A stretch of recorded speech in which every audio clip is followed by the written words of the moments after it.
Bom, galera, agora eu vou fazer o react aqui da Tabata Amaral, candidata a prefeita de São Paulo. Não é? Um pouco mais pintado de azul do que de vermelho. Olhando para trás, claro, ainda tem alguma coisa a acontecer, coisas importantes, reforma tributária e tudo mais, mas olhando para trás, qual é o balanço político que a senhora faz do ano? Assim, foi tão brigado quanto parecia que ia ser? Ou a senhora acha que as coisas estão começando a se assentar mais ou menos, para a gente voltar a ter aquele tipo de debate de ideias que tem de existir mesmo, mas uma coisa que fique mais ou menos ali dentro, como dizia o ex-presidente, das quatro linhas, né, e não pisando fora delas? Só o Estratégia dá um baile na concorrência e outro para os alunos aprovados. É importante separar a forma como eu trabalho, talvez, da média do Congresso, porque a resposta para mim é, cada vez eu tenho menos paciência com essas briguinhas. Eu não sou da polarização, eu não sou desses embates pequenos. Então, vídeo e não sei o quê. Não faz sentido. Eu, Tabata, fui eleita para resolver problema. Fui eleita para aprovar projeto de lei. E vem sendo um ano de muito trabalho. Aprovamos o Marco Legal do Ensino Técnico. Esse Marco Legal do Ensino Técnico que ela está se referindo aí, na minha opinião, é uma proposta ruim. Por quê? O que é o Marco Legal do Ensino Técnico? É você pegar, por exemplo, uma matéria que é do ensino técnico, né? Por exemplo, eu fiz radiologia. Você pega ali a matéria de psicologia e abate ela, você coloca ela como se ela fosse do ensino superior. Então você não precisa fazer. Então quer dizer, você está tirando uma matéria que era do ensino superior, né? Pegando uma matéria do ensino médio para ensino médio, no caso o ensino técnico, né? Do ensino técnico e colocando no ensino superior. Eu acho que é um erro, né? Porque você diminui o ensino, na realidade, você não faz aumentá-lo ou acrescentá-lo. Essa é a visão minha. Mas enfim, vamos lá. Que é uma lei muito importante para mim, para você usar o crédito do ensino técnico numa graduação futura. Colocamos a primeira bancada da saúde mental da história do Congresso, da qual sou a presidente, a bancada da educação, travou inúmeras batalhas, fiz parte do grupo de trabalho da reforma tributária, para mim, a discussão econômica mais importante do país. Então, do meu ponto de vista, teve pouca briguinha e teve muito trabalho. Falando do Congresso como um todo, eu acho que a gente ainda tem um caminho a percorrer. Eu acho que ainda se perde muito tempo com esses falsos antagonismos, muitas vezes. Eu acho que se dedica muita energia para gravar o vídeo e não para criar o consenso, resolver o problema. Então, eu esperaria que a gente já teria superado mais essa polarização burra. Eu esperaria que a gente já tivesse mais focado coletivamente em resolver problema. Então, ainda me entristece, assim, sabe? Ver as briguinhas, ver as coisas que não fazem sentido, ver as birras. Mas, do meu lado, tô trabalhando muito. Isso essas briguinhas são os mitadas e os lacradores aí, os bolsonaristas, os lulistas, né? De ocasião, claro. Todos com seus interesses em ganhar a eleição e tal. Isso existe demais. Creio que vai continuar existindo enquanto houver o bolsonarismo, enquanto houver o lulismo, o lulopetismo, né, ou essas ideias aí da esquerda, vai continuar havendo. Acho que é o que importa pra mim. Cada um do meu ponto de vista, pelo menos. Mas é aquela história, né? Cada um fazendo o seu e tentando, de certa maneira, a partir disso, permitir que as coisas funcionem de um jeito um pouquinho melhor, não é? Bom, vamos em frente aqui. Deputada, eu queria perguntar à senhora o seguinte. Qual é a expectativa para a eleição no ano que vem? Por que a senhora decidiu colocar o seu nome para pré-campanha aqui em São Paulo? Sendo uma campanha difícil, né? Tem um prefeito no cargo que vai tentar se reeleger, e sempre quem está no cargo tem ali uma condição privilegiada, né? Mesmo que, enfim, a gente vai falar da administração depois, né? Mas como é que surgiu essa possibilidade? O que é que te encantou na ideia de falar assim, opa, temos um caminho aí? Eu venho da periferia de São Paulo, é onde tudo isso começa, não só uma história, mas também o projeto que a gente está... Zona Sul. Eu brinco que você deixar, eu dou 5 referências. Depois de Interlagos, do autódromo, do shopping, entre a Alvarenga e Irvante, Pedreira, Cidade Ademar, exato, e Irvante que seja aqui, mandou bem. Eu sou não tão perto, mas relativamente perto, aqui da região do aeroporto de Congonhas. Então eu uns 15, 20 minutos. Frequentei o shopping Interlagos ali muitas vezes. Exato. Então venho ali da gloriosa Vila Missionária. Sim. Apesar de uma parte da minha família vir de São Paulo, né? Eu não conheço a capital de São Paulo, então eu não posso nem comentar. Conhecida como a região que tem a Igreja dos Padres e por aí vai. E é por isso que eu tô aqui, porque venho de uma família nordestina, minha família mora em uma ocupação e tive oportunidades na educação que permitiram que eu fosse a primeira pessoa da minha... Ela tem que falar que a família é nordestina, tem que falar que veio da favela, que veio de uma ocupação, porque isso deixa ela como se ela fosse uma vítima, né? Apesar dela ter uma aparência de que é uma, entre aspas, assim, uma pessoa rica, vamos dizer assim, né? Bem vestida, né? A pele, maquiagem, enfim, ela, por ter essa aparência, vamos dizer assim, ela tem que dizer que ela veio da pobreza, né? Porque isso ganha voto, né? Pô, ela veio da favela mesmo? Minha família fazia ensino médio, a sonhar com uma faculdade, de fato romper o ciclo da pobreza. Então eu trago na minha história essas duas São Paulos. A São Paulo da periferia, a São Paulo que muitas vezes lhe é negada a oportunidade. Eu perdi meu pai para as drogas, eu vi inúmeros amigos abandonarem seus sonhos por falta de oportunidade. Então essa é parte da minha história, parte do que me traz aqui. Uma outra parte são as bolsas de estudo que eu ganhei. Essa São Paulo que permite que a gente sonhe, que a gente dê duro. E eu sei que essa trajetória que eu trilhei de vir da periferia, fazer faculdade com bolsa, é uma trajetória que infelizmente não se repete com frequência. E aí você me pergunta, tá, por isso você tá na política, entendi. Você viu o que a educação pode fazer, você quer lutar contra essa desigualdade. Mas por que disputar a prefeitura? Porque o que eu vejo, especialmente desde a pandemia, é que esse abismo entre essas duas São Paulos que eu descrevi, ele ficou maior. Ele ficou maior porque a gente tá levando mais tempo para chegar no centro de ônibus, ele ficou maior porque o desemprego aumentou, porque a crise econômica foi muito dura, com a fome, com o despejo, porque aumentou o número de alunos que estão desistindo da educação, que estão abandonando os estudos. E eu não vejo nos projetos que estão postos hoje alguém que se propõe a ser ponte entre essas duas São Paulos. Alguém que se propõe não a fazer o palanque, não a fazer o debate fácil da polarização, mas a de fato resolver os problemas que nós temos hoje. Então é isso que me move, é isso que me traz aqui. Sabe que a gente estava até conversando aqui antes da entrevista. Muito interessante o que ela falou, né? Assim, os problemas natural, né? Todas as grandes cidades do Brasil, as grandes metrópoles estão sofrendo, né? De tudo isso que ela falou. Agora, até agora não foi apresentada nenhuma proposta, vamos ver no decorrer aí começar, né? E eu estava lembrando das campanhas municipais que eu acompanhei como jornalista aqui, e eu não me lembro onde eu estava. Eu só me lembro que era na Zona Norte, um lugar bem afastado da Zona Norte, e eu fui à inauguração de um céu na Zona Norte. Eu me lembro que era bem no alto, assim, de um morro, e a gente chegou um pouco antes ali do evento começar, e eu olhei lá de cima, e vi, e assim, eu não enxergava outra coisa ali de cima que não fosse favela, sabe? E eu me lembro, isso deve fazer um bom tempo, eu nem sei quanto tempo, mas eu me lembro claramente do que eu pensei na hora. Eu falei assim, isso aqui não tem mais jeito. Não tem jeito. Porque quando você olha aquele mundo de gente, morando longe, aquele monte de casa, né, de barraco, sabe? E você não vê outra coisa, você fala assim, pô, não tem jeito. Te bate uma desesperança, assim, sabe? Na hora. Essa desesperança já atingiu a senhora em algum momento, assim? E que jeito tem? Porque assim, eu confesso que ainda hoje eu tenho dificuldade de enxergar a alternativa para uma cidade como São Paulo, por exemplo. Sabe assim, esse mundo de gente, gente jogada para longe do centro expandido, sem perspectiva de emprego, sem perspectiva de escola para as crianças. Como é que São Paulo reage na avaliação da senhora? Eu vou trazer primeiro como eu reajo. Eu fui criada para acreditar que tem jeito. Você não vem do contexto que eu venho. Eu sou filha de uma diarista com cobrador de ônibus. Meus pais vieram para São Paulo para estudar, para trabalhar, enfrentaram tanta desigualdade, foram jogados para a periferia, não puderam realizar isso na vida deles, mas realizaram na vida dos filhos. Minha mãe ouviu durante boa parte de nossas vidas que a gente seria drogado igual meu pai, que a gente não ia dar para nada. E minha mãe sempre acreditou que a gente ia dar para muita coisa, que a gente tinha jeito. Tanto que ela formou os 2 filhos na faculdade. E me emociona porque eu fui criada para acreditar que a gente tinha dentro da gente o que era necessário para fazer isso. Que se a gente estudasse, se a gente desse duro, se a gente fosse para a igreja como a gente ia, se a gente fosse gente decente, que não roubava um centavo, que a gente ia dar certo. E aí, talvez, voltando para a sua pergunta, o que mais me doeu na pandemia foi ver pessoas ao meu lado já sem sonhar, já sem acreditar. Eu falo da minha casa já foi uma parede com uma lona em cima de um escadão. Minha casa hoje tem 4 andares. Demora, mas a gente dá duro, a gente estuda, a gente consegue mudar. Só que o que eu vi na pandemia e o que eu vi nos números, o que eu vi nas histórias das pessoas que eu ouvia, é o desalento tomando conta das pessoas, é a falta de esperança. Tem um número, dobrou o número de alunos que estão abandonando a escola no ensino médio. O que é um aluno abandonar a escola no ensino médio? Ele acreditar que não tem jeito, que não vale a pena. Precisa trabalhar, né? Tem que trabalhar, a educação não é pra ele, faculdade não é pra ele. Então, eu fui criada e minha vida é uma demonstração de que tem jeito. Tem jeito se você levar oportunidade, tem jeito se você apostar na educação, tem jeito se você investir nos professores. Foi uma professora de matemática da escola pública que mudou minha vida.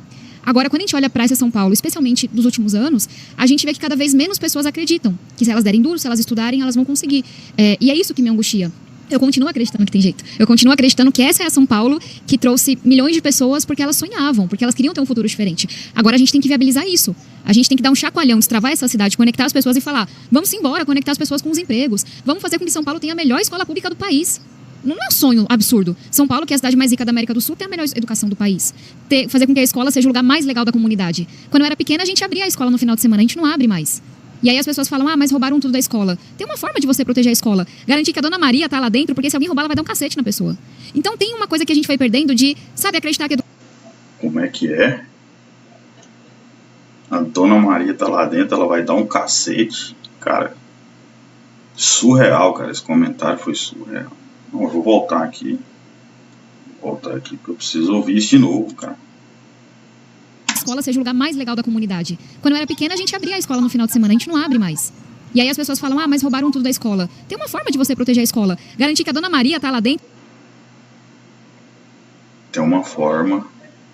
Como é que é? Vou voltar aqui. Não tô acreditando nisso, não. Vou até na velocidade normal aqui. Peraí. No final de semana, a gente não abre mais. E aí as pessoas falam, mas roubaram tudo da escola. Tem uma forma de você proteger a escola. Garantir que a Dona Maria tá lá dentro, porque se alguém roubar, ela vai dar um cacete na pessoa. Quer dizer, ela vai proteger a escola, tem uma forma de você não roubar. A Dona Maria vai dar um cacete. O que é isso, cara? Então tem uma coisa que a gente foi perdendo de... É surreal, cara. É surreal. Surreal. Prefeita, tá complicado, vamos lá. Sabe, acreditar que a educação vale a pena, de acreditar que as pessoas têm que estar conectadas com os empregos, de que você precisa conseguir chegar no centro da cidade que você não consegue mais. E aí, se deixar, eu vou falar muito aqui, mas quando a gente fala de transporte, de educação de segurança pública, se a gente não sente seguro, quantas vezes não voltava pra casa 11, meia-noite, e a minha mãe e minha cachorrinha Chiquinha me buscarem no ponto? Se a gente não acha que nossas meninas podem andar de dia no transporte público, porque a gente viu um vídeo terrível de uma mulher que ia sendo estuprada à luz do dia, indo pro seu trabalho... 6h30 da manhã. É isso, aí de fato assim, essa São Paulo tá matando nossos sonhos. E passa por tudo, passa por você pensar uma cidade que é mais segura para as meninas e mulheres. Pensar uma cidade em que a gente consegue comprar um celular e não ser roubado no mês seguinte. Pensar uma cidade que tem a melhor escola do Brasil. Pensar numa cidade que as coisas fluem, que você consegue sair da periferia, como foi o nosso caso, quando meus pais... Tá falando de coisas abstratas, assim, no sentido de... Porque ela não tá trazendo uma solução. Os problemas são esses, né? Os problemas vão aumentando, né? Ainda mais uma cidade mais populosa do país, né? Os problemas são inúmeros. Não é fácil governar uma cidade como São Paulo. É um trabalho e tanto, viu?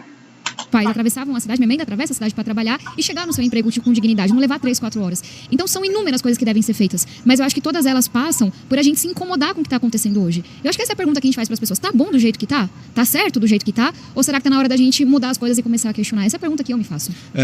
A senhora mudaria o que na educação, por exemplo? Vamos lá, vamos ver agora o que ela vai mudar na educação. Ela fala muito de educação, é importante, é um tema importantíssimo, né? Ainda mais para o futuro, para as futuras gerações. E o futuro, ele tá aí já, né? Como dar mais qualidade de vida para a criança que está na escola? Eu me lembro de ter visto a última mudança que me impactou no ensino aqui em São Paulo e era uma coisa que eu confesso que também escapava a minha percepção, que é a importância de as crianças receberem uniforme, material e transporte para irem para a escola, né? Porque é o mínimo. Quando a gente e não era assim, né? Até a administração da ex-prefeita Marta não existia isso. E quando começou aquele debate, olha, tem criança que não vai para a escola porque não tem sapato. Você fala assim, em São Paulo não é possível, não é. E de fato, tem criança que não vai para a escola. Uma das principais lutas que eu travei no Congresso foi para ter absorvente em escola pública, porque a gente tinha de cada 4 alunas, uma já tinha faltado das aulas porque não tinha o absorvente. É desse nível de pobreza que a gente está falando. Então, o que é possível fazer para deixar a escola melhor? Para fazer com que a criança saia de lá pelo menos sabendo interpretar texto, sabendo fazer conta de matemática. Está no professor, está na estrutura, está no salário do professor. Onde é que está o ponto a ser tocado aí para fazer isso desabrochar? Rafael, eu trabalho com educação há 15 anos. Já trabalhei em Secretaria de Educação, já dei aula, já fiz pesquisa. Então, essa é a área que eu tenho mais dificuldade de sintetizar. Porque eu sei que o problema é complexo e que passa por professor, passa por gestão, passa por engajamento estudantil. Mas se eu tivesse que resumir a visão que eu tenho para a educação em uma frase, seria: a escola tem que ser o lugar mais legal da comunidade. Como é que você faz isso? Primeiro que a gente precisa ter os melhores professores do Brasil. Se você vai olhar para os estudos, o que os estudos apontam? Quão bom é o professor é o maior determinante do quanto que aquela escola vai mudar a vida daquele aluno. Eu tô aqui porque eu tive bons professores, boas professoras. Como é que você faz isso? Formação em serviço, formação continuada. Você, de fato, incentivando, vamos remunerar bem quem atua na pior escola. Quem atua na escola com pior resultado. Vamos estar junto dos professores. Vamos entender o que faz com que o professor falte tanto. Vamos entender que tem escola sem professor. Remunerar bem quem atua na pior escola.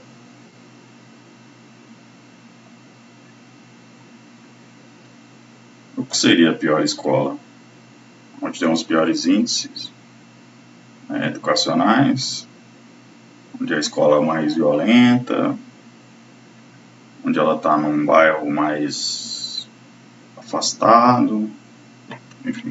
A partir do intervalo, se a gente não se comprometer a dizer que São Paulo vai ter os professores mais bem formados, mais bem remunerados, mais valorizados, a gente nem compra essa briga. Esse é o primeiro ponto. Tem um segundo ponto que eu falo da escola ser o lugar mais legal, que aí entra o esporte, por exemplo. O esporte, para quem trabalha com educação, é uma das formas de você mais atrair a juventude para dentro da escola. E aí não pode ser uma brincadeirinha. A gente tem condições de formar os próximos alunos atletas olímpicos. Por que não ter escolas de atletas em São Paulo, na rede municipal? Por que não tá atraindo alunos para desenvolver os mais diferentes de basquete, de futebol? Então pensar o engajamento desse aluno, trazer uma aula de teatro, trazer uma aula de dança, trazer uma aula de finanças, fazer com que a escola seja esse local que o aluno não quer sair, deu horário e ele quer continuar lá porque ele adora. E isso passa também por a gente trazer a comunidade para dentro da escola. Como eu falava, uma das formas de evitar que haja roubo de fiação, de computador, é garantir que a comunidade está dentro da escola. Abrir a escola de final de semana, coisa básica. Colocar ali um curso técnico, colocar um curso para a comunidade, garantir que tem atividade cultural. Então é claro que eu estou resumindo, mas...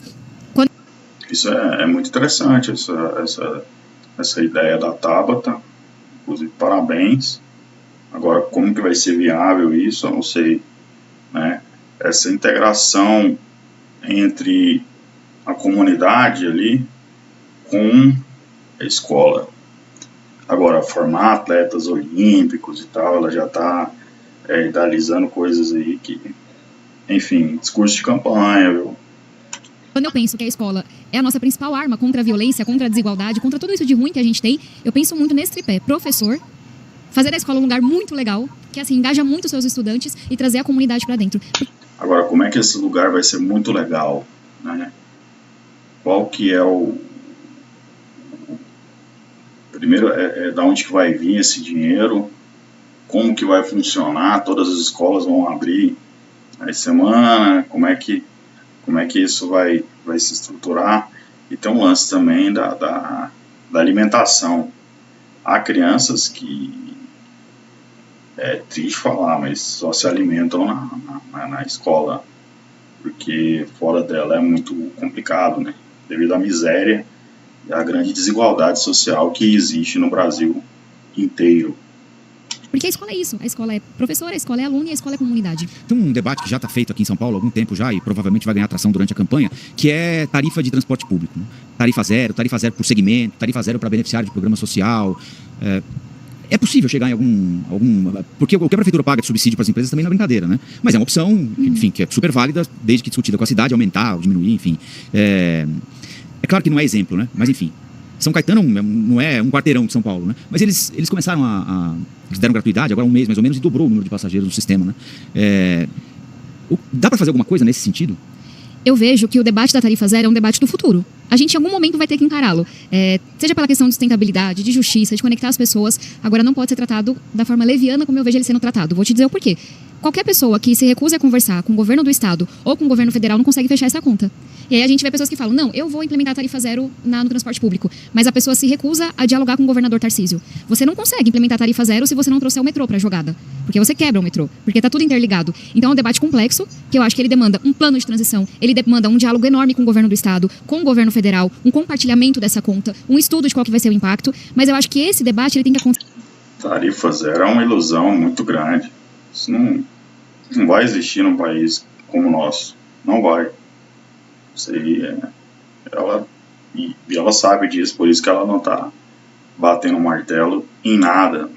Sem paralelo a outros debates, que podem ser feitos hoje. Que assim, não depende da gente ter o recurso, da gente ter o diálogo. E o primeiro deles é a integração da região metropolitana. A gente hoje não tem. A pessoa que mora ali perto do ABC, como você morava um pouquinho perto, como minha família mora... no ABC, em São Bernardo. Gente, é assim, é um cartão para cada modalidade que você vai pegar. Então, se a região metropolitana não está integrada, eu não falo nem de ser mais barato. É de você conseguir transitar com um único cartão. Esse debate já fica mais teórico do que prático. Se não existe um diálogo com o governo do estado, com o governo federal, também é um diálogo que não avança. Tem um debate da qualidade. Se eu virar para as pessoas e perguntar, você prefere pagar menos e a qualidade ser pior, ou pagar o que você paga hoje e melhorar a qualidade? Eu acho que muitas pessoas vão falar, não adianta você vir me falar que vai ser mais barato se eu não consigo chegar no centro da cidade. O ônibus não passa, o ônibus está quebrado, está super lotado. Quantos relatos eu não tenho de gente que se machucou dentro do ônibus, que a porta saiu quicando, que não está mais passando. Então acho que o debate da tarifa zero, ele vai se impor, é o debate do futuro, mas a gente não pode se esconder por trás dele para não fazer o debate da qualidade. Porque se a gente não consegue falar sobre dobrar a velocidade do ônibus hoje na cidade, sabe, parece que é só uma desculpinha para você não ter que se aprofundar no debate. Então, No meu ponto de vista, a prioridade número 0 é debater eficiência, velocidade e qualidade do transporte, enquanto a gente tem condições reais, técnicas de fazer o debate da tarifa. Esse debate da velocidade, ele é um ótimo debate, mas ele é um debate complicado aqui em São Paulo, né? Porque ele pressupõe a necessidade de tirar espaço de alguém, né? Quase que necessariamente. E São Paulo é uma cidade difícil, né? Eu me lembro quando o prefeito Haddad fez aqui a faixa de ônibus na Paraisópolis, aqui na avenida ali no Morumbi, na avenida do estádio, me fugiu o nome agora. Eu trabalhei 20 anos ali, me fugiu o nome. Foi uma briga, assim, sangrenta, né? Porque priorizar o ônibus é tirar a faixa de automóvel, né? A senhora acha que essa é uma briga válida? Por exemplo, Corredor Norte-Sul, tirar a faixa de automóvel e colocar a faixa exclusiva para ônibus. Já tem ali, Corredor 9 de Julho, aumentar espaço para ultrapassagem de ônibus. Como lidar com esse conflito que há em São Paulo? Porque tem uma classe média aí que se acha prejudicada. A forma como eu encaro sua pergunta é se eu acho válido que a gente faça tudo que está ao nosso alcance para dobrar a velocidade do ônibus. Sim. E melhorar a sua eficiência, 100%. Porque priorizar o ônibus, sempre que der. O que está em jogo não é do jeito que é hoje, não é falar assim, olha, vai continuar sem ônibus suficiente, super lotado, não passa na hora, você não pode confiar e ainda vai tirar espaço do carro. Não é esse o debate que a gente tem que fazer. O debate é, a gente consegue se comprometer com as pessoas, que o ônibus vai passar no horário, que o ônibus vai ser um lugar agradável para você estar dentro, um lugar seguro, que o ônibus vai ser confiável e que ele vai transitar no dobro da velocidade. Se esse for o pacto com a sociedade, a gente pode falar, então eu vou tirar o espaço do carro, então eu vou investir em corredor de ônibus, então eu vou investir em faixa exclusiva, então eu vou investir em tecnologia para que o ônibus seja melhor coordenado. Eu acho que esse debate as pessoas topam. Se a pessoa falar, você está falando de um ônibus que eu vou querer usar, que no dia que eu tiver mais corrida eu vou me sentir segura, ele vai passar no horário, esse debate as pessoas topam. O que não dá é o debate que a gente tem hoje de não é confiável, não passa no horário, quebra, é inseguro, etc e tal, e ainda por cima querem tirar espaço do carro. Deslocando para esse lado, tenho a impressão que a população topa. Concessão para a iniciativa privada, a senhora acha boa ideia? São Paulo passou por um processo e vem passando por um processo de concessão de alguns serviços e de alguns bens públicos, que são processos, né? Teve a concessão do serviço funerário, teve a concessão do Parque do Ibirapuera, teve a concessão do estádio do Pacaembu, isso não vai ser desfeito, né? O contrato está aí, enfim, a não ser que o contrato esteja sendo descumprido, nada indica que isso esteja acontecendo, o contrato está aí. Como é que a senhora avalia transferir serviço ou transferir bem público para a administração da iniciativa privada? Não sei se a senhora frequenta o Parque do Ibirapuera, por exemplo, né? Eu frequento. Corri lá hoje. Então, o parque mudou, né? Alguém pode falar assim, bom, ele ficou com uma zeladoria melhor? Aparentemente ficou, mas ficou mais caro, né? Ele tem serviços que não tinha na época e, por outro lado, deixou de ter serviços. Por exemplo, eu sempre cito isso aqui, mas ambulante não vende mais sorvete no parque. Agora o sorvete é da abaixo de latte. Assim, tudo bem, é legal, para quem pode pagar, né? Como é que a senhora avalia esse tipo de conversa com a iniciativa privada? Serviço funerário, ficou mais caro morrer em São Paulo, né? Tá mais caro morrer em São Paulo, por incrível que pareça. Como é que a senhora avalia esse tipo de intersecção com a iniciativa privada? Para mim, o debate sobre concessão, privatização não pode ser um debate ideológico. Se a gente levanta a bandeirinha e fala, sou contra em todos os casos, sou a favor em todos os casos, a gente nunca faz o debate do como, da qualidade, do resultado. Tem um exemplo que para mim ele é o mais assim perfeito para mostrar isso. O que é a linha 4 amarela do metrô, que foi construída, que é gerida por uma concessão para a iniciativa privada, e o que é a linha diamante da CPTM. Para mim, assim, 2 exemplos para dizer que a gente não pode ter uma posição ideológica, dogmática, de achar que toda privatização é boa, toda concessão é boa. Na linha 4 amarela, me parece que funcionou. O serviço é bom, funciona. Nas linhas da CPTM, como é a linha diamante, me parece que não funcionou.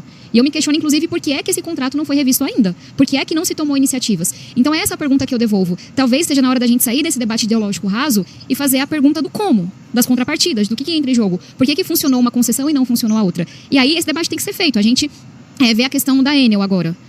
Dá para dizer que a Enel não está funcionando porque foi privatizada lá em 1998? Poxa, se passaram muitos anos, deu certo, deu errado. Eu acho que o que está faltando aí é um monopólio natural, que é a distribuição de energia, não dá para ter várias pessoas fazendo, que não está sendo fiscalizado, que não está sendo acompanhado pelo público. Não importa a posição que você tenha sobre privatização. Eu acho que todo mundo vai concordar que a Enel não está fazendo um bom trabalho, que a gente tem que fiscalizar, que a gente tem que ir para cima. E esse é o papel do poder público. Quando a gente fala de um parque, por exemplo, a pergunta que o poder público tem que fazer é, vai ser bom o serviço? Vai ser acessível? As pessoas mais pobres vão conseguir estar naquele lugar? Só a concessão, né, só existe a concessão quando há uma incompetência total por parte neste caso, da prefeitura, né? Mas é muito complexo, né?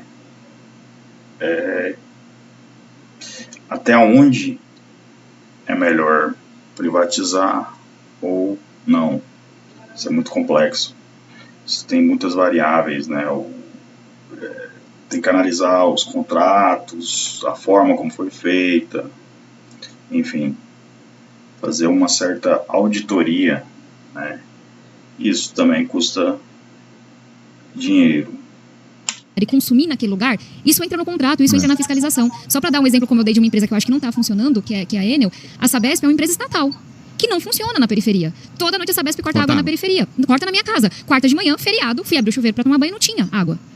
A Sabesp não só corta água, como a gente viveu faz umas 4 semanas, acho, um final de semana sem água e ninguém conseguia falar com a Sabesp. E a Sabesp cobra tarifa irregular de esgoto de quem não está nem conectado à rede de esgoto. E aí você vai falar, é porque é estatal? Não acho. Eu acho que é porque a prefeitura não fiscaliza a Sabesp, a prefeitura não cobra a Sabesp. Como prefeita de São Paulo, a senhora apoiaria a privatização da Sabesp? No modelo que está posto? Não. E por que eu não apoio no modelo que está posto? Por 2 razões. Se eu tenho uma estatal, que hoje, o que significa ser uma estatal? Eu tenho instrumentos para questioná-la. A prefeitura deveria estar fiscalizando e cobrando, apesar de não estar fazendo isso. A gente tem um papel em que a prefeitura fala, nunca fiscalizei, não tenho ninguém trabalhando nisso. Mas na hora que você vai para uma empresa, porque hoje já tem capital, né, de fora, mas que é 100% privada, ou que é majoritariamente privada, você perde instrumentos de fiscalização. E se não está funcionando hoje para os mais pobres, eu tenho muito receio do que pode acontecer no futuro. E aí, quando eu falo que eu discordo desse modelo, qual que é a conversa que está se fazendo? Que o governo do estado vai pegar o dinheiro da venda da Sabesp para colocar para reduzir a tarifa. É igual você vender seu apartamento e pagar aluguel com um valor. Uma hora esse dinheiro vai acabar. Então, nesse molde, eu acho que não é bom para a população. A senhora citou aqui segurança pública algumas vezes, né? Como é que a prefeitura pode ajudar a deixar São Paulo um pouquinho mais segura? São Paulo é uma cidade escura, né? Pouco digitalizada de forma geral. Então, o que dá para fazer nessa área? Eu vejo o papel da prefeitura na pauta de segurança pública em 2 frontes de batalha, por assim dizer. O primeiro deles é o da prevenção. Tem muita coisa que a gente acha que não tem a ver com segurança pública que tem. Iluminação.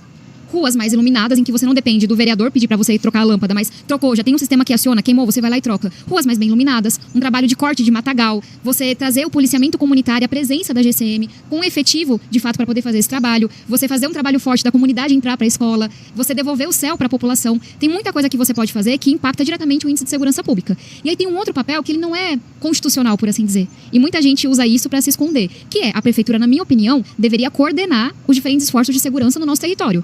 De fato, a prefeitura, ela não tem o poder de fogo. Esse poder de investigação, esse poder de armamento mais pesado, fica de fato com o governo estadual, principalmente com o governo federal. Isso é real, é isso que eu tinha até criticado o Kim Kataguiri, né, o candidato Kim Kataguiri, a respeito disso, né, que a polícia, a segurança pública, ela é mais indicada para o Estado e a União, e não a prefeitura, né. Ela está tentando aqui argumentar que se deve melhorar a iluminação, sim, claro, e o efetivo, né? Ela falou até em corte de matagal, não sei como seria isso, mas enfim. Mas eu acho que a gente vem tendo posturas na prefeitura de o problema da segurança pública não é comigo, quando o que eu já vi dar certo é o prefeito chamar todo mundo para a mesa e falar, olha, vamos trabalhar junto? Vamos unir os dados que você tem, com a investigação que você está fazendo, com o poder de fogo que você tem, e vamos trabalhar junto para enfrentar a taxa de homicídios? Vamos trabalhar junto para reduzir a taxa de estupros, que está tão alta na cidade? Então eu vejo nesses 2 frontes, um trabalho muito pesado de prevenção, que é você cuidar da cidade, cuidar das pessoas, e um trabalho de coordenação que não acontece hoje. Isso não deu certo hoje nem num pedaço de chão localizado, que é a Cracolândia ali, né? É claro que ali é mais complicado, tem uma série de... O problema da Cracolândia, o vídeo vai ficar muito grande, vou parando por aqui. E nos vemos na próximo episódio aí. Acho que é o Boulos, né? Não sei quem que é o próximo episódio aí do React. Um abraço a todos.